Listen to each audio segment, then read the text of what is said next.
What is up, guys? Welcome back to the channel and welcome to today's team profile video. For this one, we will be focusing on our final team for the season, and it will be yet another Spanish juggernaut. So without any further ado, let's get stuck into Football Club Barcelona.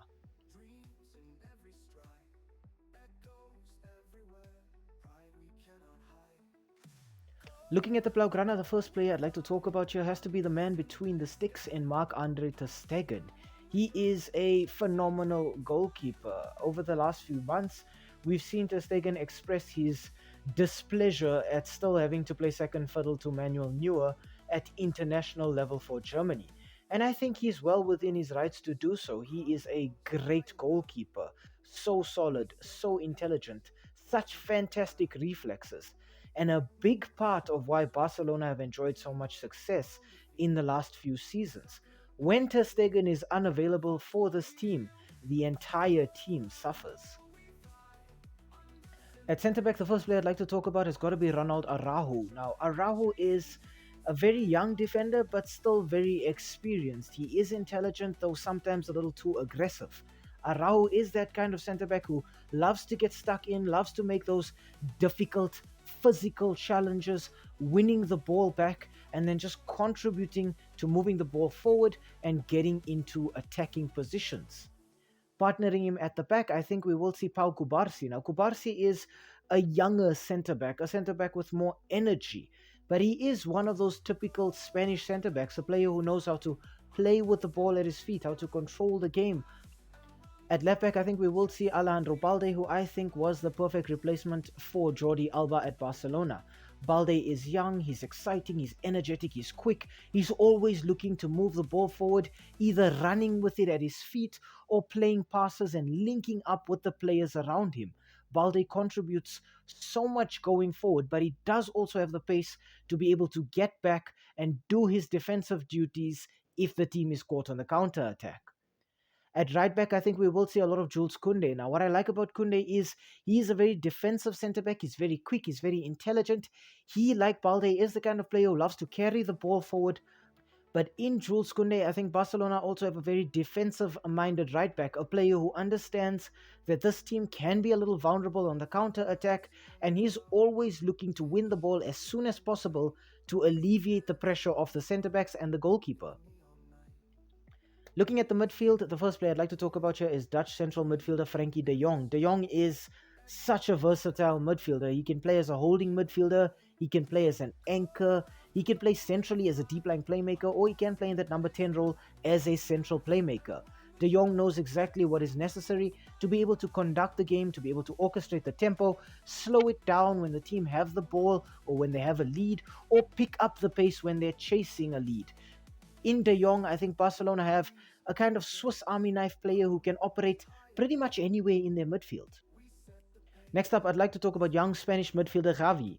Now, Xavi missed large periods of last season and it showed in Barcelona's midfield. Xavi is your typical deep-lying Spanish playmaker. He's the kind of player who can win the ball back. He's got a lot of stamina, a lot of endurance. He's able to run for large periods of the game, but he also has great creativity, great vision, and great passing range. In Gavi, I think Barcelona have the kind of player who can just knit things together for them in midfield, running with the ball at his feet or playing in fantastic forward passes to the players in front of him. And finally, I'd like to talk about Pedri. Pedri, for me, is one of the most exciting players in this Barcelona team. He is that player they look to operate in that central playmaking role, in that number 10 space between the opposition midfield and their defense. Pedri loves to run with the ball at his feet. He loves to take players on in 1v1 situations. Pedri has incredible vision and awareness. We see him playing passes over the opposition defense, picking players out at range, just being able to read the game so well and just build Barcelona's passes and their attacking plays from their midfield. In Pedri, I think Barcelona have once again another fantastic Spanish midfielder who just loves playing the final ball. Up front at left wing, I think we will see a lot of Ferran Torres. Ferran Torres is a very direct winger.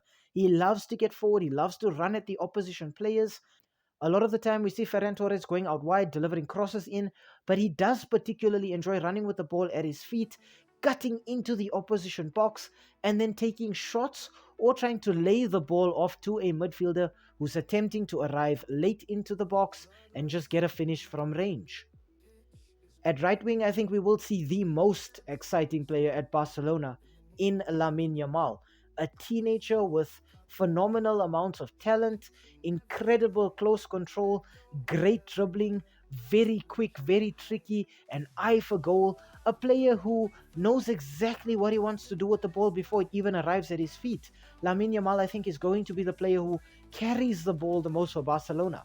While the rest of the team look to knit together passes, Yamal's role will be to dribble with the ball, causing havoc amongst the opposition, just setting alarm bells ringing, and looking to apply pressure on the goal either by cutting in and taking shots or going out wide and then playing in these low crosses in the box, just waiting for somebody to get a tap in. More often than not, the player on the end of those tap-ins will be Polish striker Robert Lewandowski. Lewandowski is a great goal scorer, and that is particularly why Barcelona signed him. They needed a player to get goals, and that is just what Lewandowski gets you. He gets goals with either foot, with his head. He is such an intelligent forward player, always looking for space to take advantage of, looking to play others in. But in Lewandowski, Barcelona know they have a player who knows exactly how to get the final product, how to put the ball in the back of the net.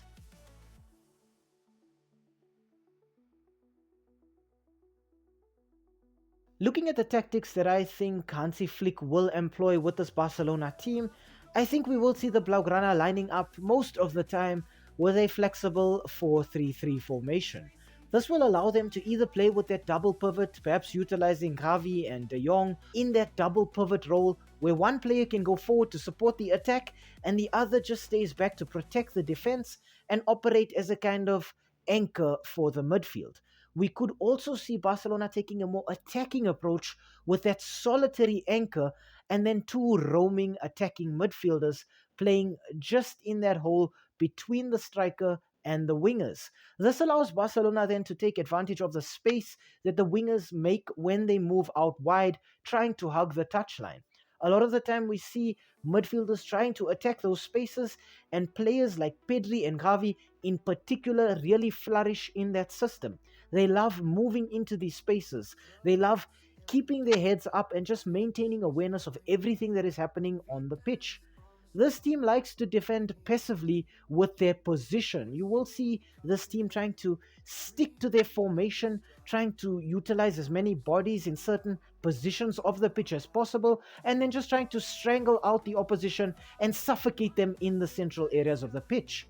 Because this team doesn't particularly have one player who can operate as a box-to-box midfielder, you will see the three midfielders rotating. So initially you might see Javi applying pressure on the ball, then you might see him dropping deeper while De Jong chases the ball, and then you might see both of these players playing in deep while Pedri does all of the pressuring instead.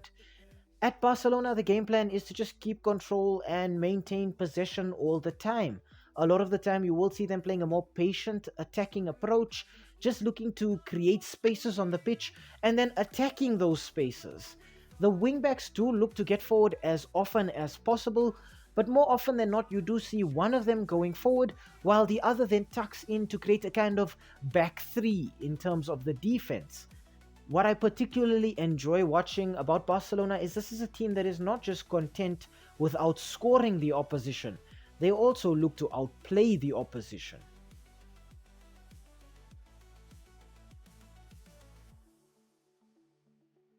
Looking at the last season for the Blaugrana, Barcelona went from finishing first with 88 points to finishing second with 85 points last year.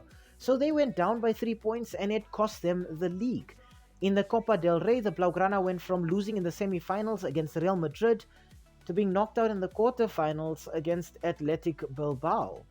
In the Champions League, Barcelona went from being knocked out in the group stages and then struggling a little in the Europa League to being eliminated in the quarter-final stages last season by Paris Saint-Germain. In the Supercopa, Barca went from winning the Supercopa against Real Madrid to losing against Los Blancos in the final of this competition. Overall, I think Barcelona were a team that was still dealing with a lot of reconstruction and a lot of finding themselves and their identity again once they lost important and crucial players. In terms of a verdict for this team, I think defensively, Barcelona are very good. Ter Stegen is a great goalkeeper, but I don't see a decent replacement for him.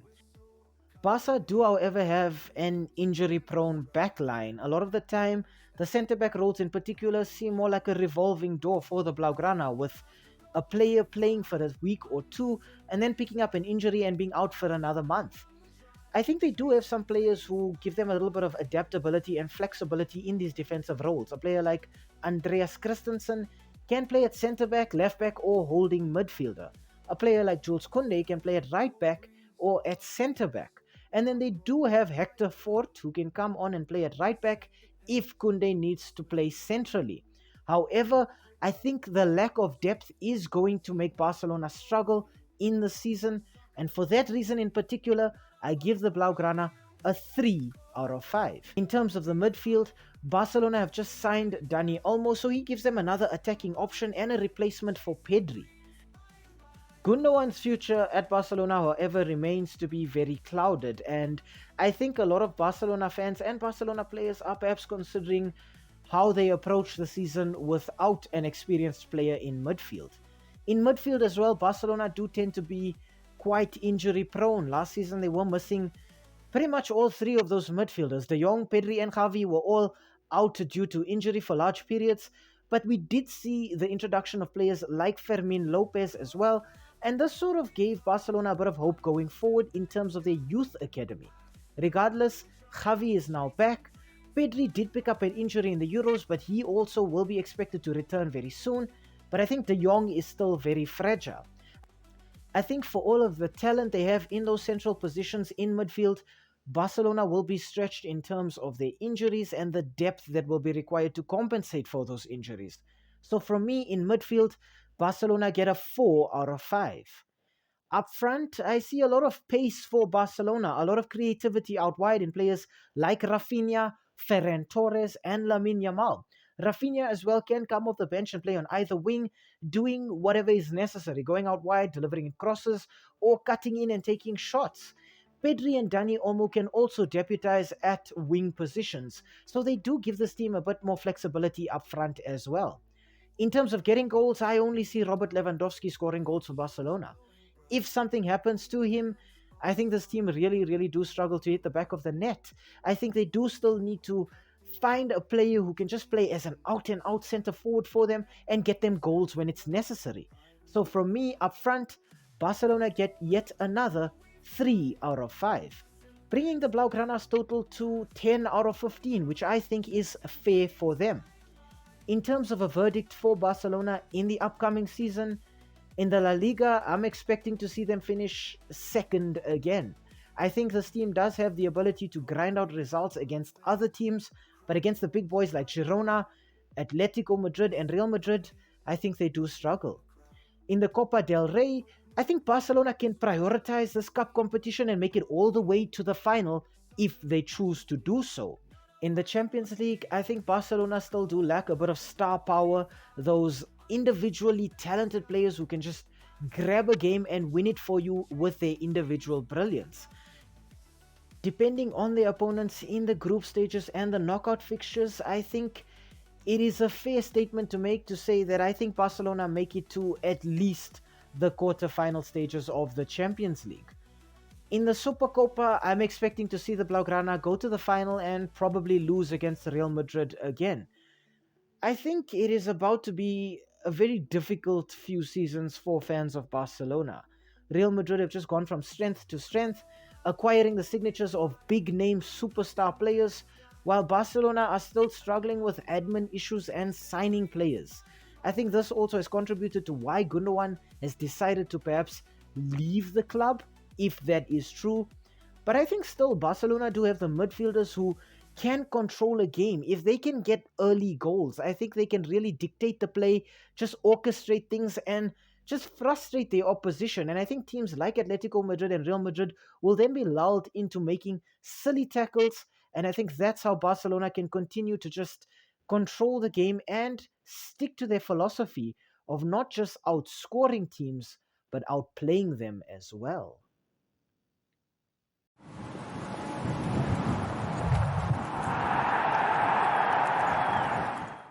Hi, thank you for making it to the end of this video. We really appreciate the watch time and the fact that you took some time out of your day to spend it with us talking about the sport that we all love.